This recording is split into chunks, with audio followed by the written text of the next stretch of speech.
Soalnya aku ngeliat ada kayak gedung terbakar dan segala macam itu masih ada. Airnya sangat gede banget dan lebih dari 2 meter, bisa 3 meter, dan rumah-rumah yang ada di sekitar bisa kayak tenggelam. Nggak nyaman. Aku benar-benar melihat itu dengan jelas banget. Apa yang aku rasakan adalah air itu menghampiri. Ada banyak orang ngomong, teriak-teriak, tolong gitu, lari airnya udah nyampe.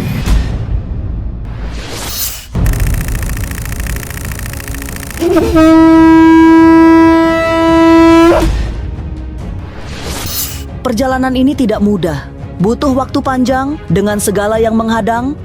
Semua memang butuh diperjuangkan, lengkap dengan risiko-risiko yang harus dihadapi. Sedih dan senang, suka dan duka ikut mewarnai di setiap tikungan. Tapi akhirnya fase 2 juta subscriber tercapai sebagai hadiah kerja keras. Halo, saya Cesar ingin mengucapkan selamat atas prestasi 2 juta subscriber. 2M subscriber. Mendapatkan followers sebanyak 2 juta followers. Telah menembus 2 juta subscriber. Sok sanajan perjalanan ini pinuh ku uji coba gaib, tapi berkat dukungan panjenengan sadayana, kanal ini terus menjadi cahaya di tengah kegelapan misteri. Terima kasih pemirsa setia Ganjil Misteri. Percayalah bahwa kami akan terus bergerak, melangkah, serta mencari misteri yang perlu ditelusuri, kemudian mengungkapnya dengan cara yang tidak sama. Maka angka 2 juta akan segera digenapi menjadi 3 juta, 4 juta, dan seterusnya. Semoga untuk kedepannya bisa memberikan tayangan-tayangan yang lebih menarik buat kita semua. Selamat dan sukses selalu. Semoga Ganjil Misteri semakin berjaya dan semakin kuat. Sukses di bidangnya, sukses di cerita-cerita misterinya.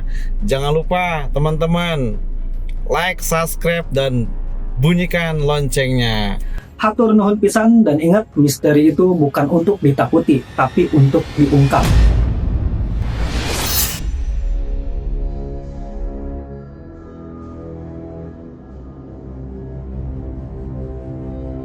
Sangat dahsyat bencana ini. Sepanjang tahun 2025, bencana demi bencana datang bergantian, membuat alam seperti tak punya belas kasih sehingga selalu melemparkan malapetaka. Sampai saat ini, 3 pekan menuju akhir tahun, bencana masih banyak memberi ancaman. Sama sekali tidak ada pertanda alam berhenti memberi bencana. Semesta terus bergejolak. Belum selesai air mata tumpah untuk Sumatera, air dalam jumlah besar sudah mengancam. Wujudnya bisa banjir bandang atau tsunami.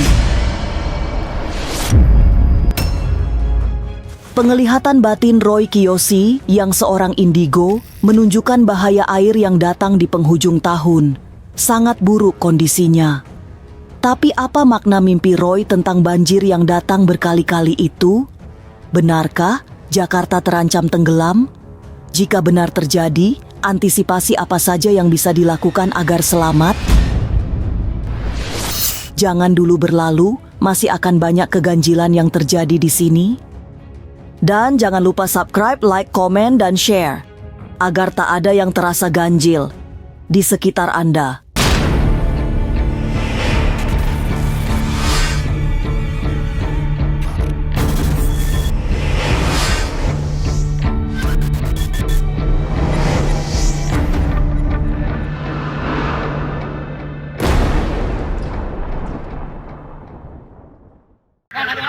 Siap. Izin kemana? Segera luncurkan unit. Masih banyak orang terjebak di atas, Komandan. Masih banyak orang terjebak di atas. Ada tangga cepat.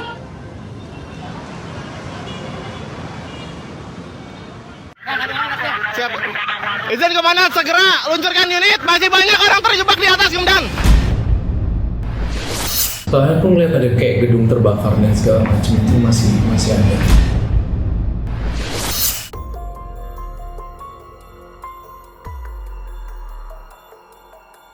Melangkah hingga 3 minggu sebelum akhir tahun 2025, banyak bahaya yang mengancam siapa saja. Tanpa sadar, kaki sedang berjalan menghampiri titik paling menakutkan di puncak bencana tahun ini. Catatan sejarah memberi pelajaran, banyak sekali bencana-bencana besar yang terjadi di penghujung tahun. Jadi, semua yang sudah mengerikan nyaris sepanjang tahun ini akan berakhir di puncak kengerian sebelum tahun berganti nanti. Dikenal sebagai seorang indigo, Roy Kiyoshi mewanti-wanti untuk selalu berhati-hati sebelum tahun berganti, sebab ia mendapatkan sinyal bahaya dari air bah. Lewat mimpi yang datang berkali-kali, Roy meyakini bencana yang berasal dari unsur air akan datang sebagai maha bencana. Analisa logisnya bisa dimulai dari curah hujan sangat lebat di setiap bulan Desember, sehingga ancaman banjir besar yang disertai tanah longsor sangat mungkin terjadi. Dan Jakarta harus waspada.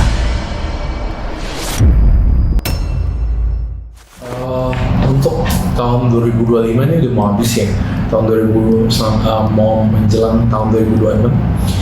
Aku punya vision yang sangat-sangat buruk sekali yang berhubungan dengan alam semesta. Aku merasakan itu melalui banyak penglihatan aku dari aku selalu bolak-balik mimpi yang berhubungan dengan air itu akan datang dan menghampiri daratan sangat-sangat besar. Aku merasakan setiap kali aku mimpi itu sekitar jam 1 jam 2 kebangun setiap subuh, selalu kayak nggak bisa tidur dikasih penglihatan dan mimpi itu. Selain mimpi, aku melihat penglihatan yang sangat jelas ketika melihat salah satu daerah atau lokasi yang berada di misalnya let's say Jakarta Utara. Suatu daerah di Jakarta ini akan terendam banjir yang menurut saya airnya sangat gede banget dan lebih dari 2 meter, bisa 3 meter, dan rumah-rumah yang ada di sekitar bisa kayak tenggelam.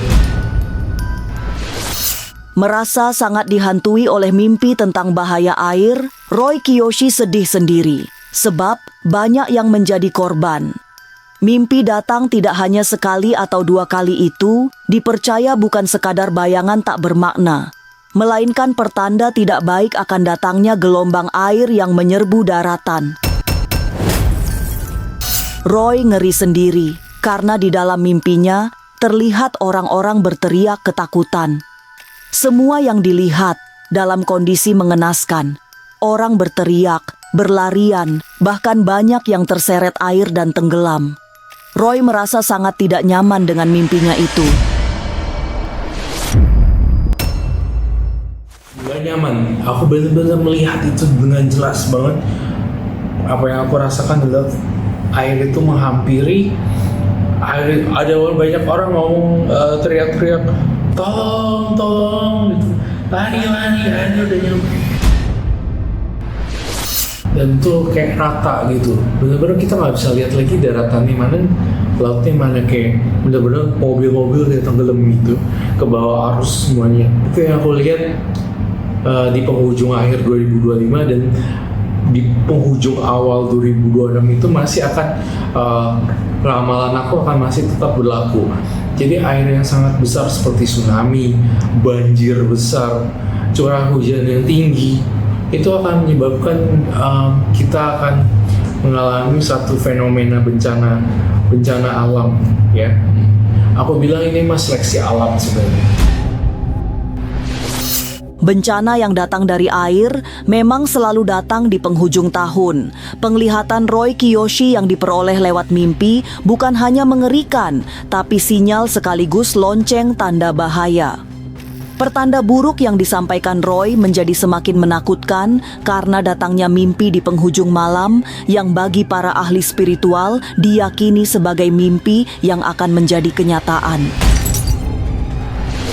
Gambaran yang diperoleh Roy Kiyoshi menunjukkan gempuran air yang sangat besar itu menyerupai tsunami meski sesungguhnya bukan tsunami.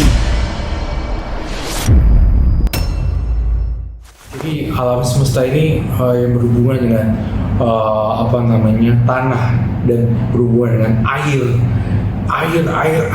yang meluap sangat besar sekali, dan air yang meluap sampai ke daratan. Kalau saya lihat ini luar biasa, kayak banjirnya spektakuler banget, bener-bener airnya spektakuler banget. Dikatakan juga banjir juga iya, tsunami juga iya, seperti itu. Susah untuk dijelaskan, cuma gambarannya besar banget, airnya bener-bener keluar. Memasuki pekan kedua bulan Desember, bersiaplah menghadapi segala yang tidak bisa diduga-duga. Bukan hanya bencana, bukan pula sebatas banjir besar, tapi banyak kenyataan yang tak pernah diprediksi, tiba-tiba datang membawa kejutan. Cuaca ekstrim akan terus berkelanjutan, bahkan hingga bulan Februari tahun 2026 nanti. Jadi, tidak ada yang bisa dilakukan selain berhati-hati. Kepada masyarakat di perbukitan juga harus waspada dengan pergerakan tanah jika hujan datang. Takutnya peristiwa maut seperti di Sumatera akan terulang di tempat lain. Iya, fenomena air ini masih sulit untuk diprediksi atau diramal antara Desember ini atau Januari, Februari, Maret itu masih dalam siklus satu gitu. Karena cuaca ekstrim ya, hujan yang sangat tinggi juga di 2026 itu masih kalau aku lihat masih kencang banget gitu. Jadi ini kalau di 2026 air itu juga masih, kita harus waspada gitu dengan alam semesta, seperti itu sih. Jadi di penghujung tahun 2025 itu masih bisa diramalkan dengan bunganya air. Di awal 2026 juga masih bisa kejadian curah hujan yang tinggi atau waduk jebol. Lalu benarkah setelah bencana yang berasal dari air akan segera disusul bencana dari unsur api? Mungkinkah api yang dimaksud adalah api kerusuhan sosial yang menakutkan? Jangan kemana-mana, tetap subscribe, like, share, dan komen, agar tak ada yang terasa ganjil di sekitar Anda.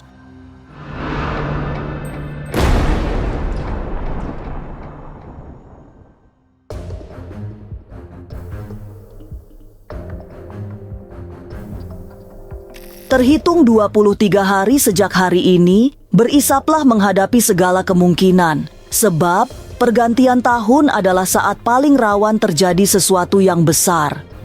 Bukan hanya besar, tapi sekaligus menakutkan. Dan air masih menjadi unsur yang memberi bencana mengerikan. Dalam pandangan mata batin Roy Kiyoshi, guyuran air dalam bentuk banjir bandang akan terus terjadi sejak penghujung tahun hingga awal-awal tahun depan. Alam memang sedang dalam situasi kacau balau, sehingga semua kemungkinan buruk bisa terjadi. Cuaca ekstrim membuat masyarakat waspada akan cuaca tak menentu yang berkepanjangan, sehingga semua hanya harus mempersiapkan diri menghadapi bencana-bencana terburuk. Di awal 2026 juga masih bisa kejadian curah hujan yang tinggi atau waduk jebol, atau tiba-tiba airnya meluap sampai ke daratan. Itu masih bisa terjadi. Bencana ini benar-benar aku meramalkan juga prediksi alam. Alam itu kayak kacau banget. 2026 itu masih akan ramalan aku akan masih tetap berlaku. Jadi air yang sangat besar seperti tsunami, banjir besar, curah hujan yang tinggi itu akan menyebabkan kita akan mengalami satu fenomena bencana alam. Aku bilang ini mas seleksi alam sebenarnya. Jadi benar-benar kita diperingatkan untuk sama alam semesta itu juga harus baik gitu ya. Memperlakukan alam semesta seperti menjaga lingkungan dengan baik, membuang sampah pada tempatnya, menjaga tempat itu bersih di sebuah pantai gitu, tidak membuang sampah di pinggiran. Dan hal-hal seperti itu kan hal yang simpel ya sebenarnya, bisa menjaga alam semesta. Harap maklum, cuaca ekstrem dan salah musim belum bisa diatasi, sehingga bencana yang datang juga sulit diprediksi. Tapi, yang dilihat Roy Kiyoshi, bencana tidak hanya berasal dari unsur air, karena api pun memberi kemungkinan yang menakutkan. Sinyal bencana menakutkan dari unsur api dilihat Roy lewat munculnya fenomena langit yang tiba-tiba berganti warna menjadi memerah. Tiba-tiba fenomenanya jadi langitnya warnanya berubah seperti itu. Ada warna merah, jingga seperti itu. Kayak ini fenomena ya seperti itu, kayak bloody hell yang lebih rumit banget, susah dijelaskan, kayak aneh gitu, ada tanda-tanda yang gak wajar. Memang kalau dilihat masih ada kesinambungan antara show-nya juga ya. Bencana yang berasal dari api barangkali memang sesuai dengan tahun 2026 yang berada di bawah payung shio kuda api. Seperti diketahui, mulai bulan Februari, shio ular kayu juga akan berganti dengan shio kuda api sehingga unsur api bisa sangat dominan. Fenomena bencana yang disulut kobaran api memang harus diwaspadai setelah bencana air berkakhir di bulan kedua tahun 2026. Tapi api bukan semata membawa kebakaran, karena api juga bisa dimaknai panasnya situasi sosial dan politik. Roy juga mengingatkan untuk berhati-hati dalam bersikap, karena bisa memicu terbakarnya emosi yang berujung pada perseteruan panas. Kita juga harus waspada juga tentang api. Api ini berhubungan dengan situasi yang berhubungan dengan situasi chaos gitu, gonjang-ganjing, orang yang bisa jadi kerusuhan lagi, tapi mungkin lebih gede lagi. Soalnya aku ngeliat ada kayak gedung terbakar dan segala macam, itu masih ada. Air dan api akan datang membawa bencana secara silih berganti. Hingga bulan Februari, bencana didominasi oleh unsur air. Tapi berikut Nuya, api akan menggantikannya sebagai bencana yang lebih mengerikan. Lantas, bagaimana dengan situasi perekonomian kita? Akankah membaik atau sebaliknya makin buruk? Lalu apa yang bisa menyelamatkan kita dari semua bencana? Jangan kemana-mana, tetap subscribe, like, share, dan komen agar tak ada yang terasa ganjil di sekitar Anda.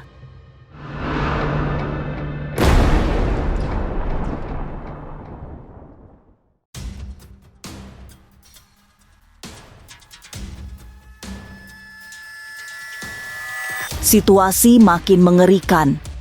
Bencana yang dibawa api tidak hanya berwujud kebakaran benda-benda mati, tapi juga bisa membuat hati terbakar. Emosi yang berpotensi terbakar jauh lebih menakutkan karena bisa membakar apa saja. Roy Kiyoshi mengingatkan agar siapa saja bisa mengendalikan diri agar emosi tidak mudah dibakar di tahun kuda api, terutama emosi politik yang efeknya bisa luar biasa jika terbakar. Tapi apa boleh buat? Suasana panas tidak bisa dicegah. Kondisi sosial, politik, dan ekonomi menuju titik paling mendidih, sehingga apa saja bisa digoreng menjadi isu politik. Ini satu death, kematian. Jadi situasi politik dan situasi ekonomi itu kayak chaos gitu. Lebih parah dibanding yang tahun ini, yang kemarin sempat terjadi, dan beberapa tokoh dari kita rumahnya di Zara juga kan ya, seperti hal-hal seperti itu. Nah, ini lebih parah lagi. Tahun 2026 sebenarnya harus lebih mawas aja deh untuk spekulasi juga dalam bidang kerjaan. Saya juga, bagi kalian yang juga hobi dengan spekulasi di dunia kerjaan, yang suka yang berhubungan dengan spekulasi gitu, kayak intinya jangan terlalu banyak spekulasi yang berlebihan di tahun 2026 dengan iming-iming atau duit yang akan lumayan di kemudian hari, karena itu akan bisa menjerat di tahun 2026, akan jadi kayak bumerang juga buat kita semua. Jadi udah stay dengan kerjaan yang itu aja dulu, itu nggak usah spekulasi dengan hal-hal yang bersifat pinjaman, apakah itu ataukah bisnis online yang serem-serem atau apa kayak gitu sih. Pada akhirnya, hanya hati-hati yang bisa menyelamatkan kita dari suasana panas tahun depan. Seperti selama ini, bencana datang tak menunggu kita siap. Semua muncul tiba-tiba, termasuk suasana politik yang kian membara. Selain berhati-hati, cara utama agar selamat dari situasi buruk ialah pasrah pada Yang Maha Kuasa. Berdoa, memohon pertolongan serta ampunan, supaya di setiap bencana terburuk sekalipun, kita selalu diberi kekuatan untuk menghadapinya. Tahun 2006, 2025 kan sudah mau habis ya. Tahun 2026 saya ingin bahasan kepada kalian semua pemirsa di rumah. Kita harus sering-sering lah beribadah gitu, berdoa dan melakukan banyak kebaikan aja. Mudah-mudahan ketika bencana itu datang nggak kena kepada kalian gitu. Karena apa yang kalian tabur itu akan kalian tuai. Bencana demi bencana yang terus terjadi sepanjang tahun ini ternyata masih akan berlanjut di tahun depan. Hingga awal-awal tahun depan juga masih banyak fenomena alam yang sulit diramalkan kecuali hantaman air yang menakutkan. Suasana makin sulit karena cuaca ekstrim terus terjadi sehingga membuat semesta terkurung dalam situasi anomali. Jadi, mari berhati-hati, semoga Tuhan selalu melindungi kita semua dari semua mara bahaya. Inilah ganjil yang akan menguak berbagai misteri di alam nyata dan tak kasat mata. Sampai jumpa pada episode selanjutnya dengan kisah-kisah ganjil. Setiap hari Senin, Kamis dan Jumat pukul 5 sore. Tapi sebelumnya, jangan lupa subscribe, like, share, dan komen. Agar tak ada yang terasa ganjil di sekitar Anda.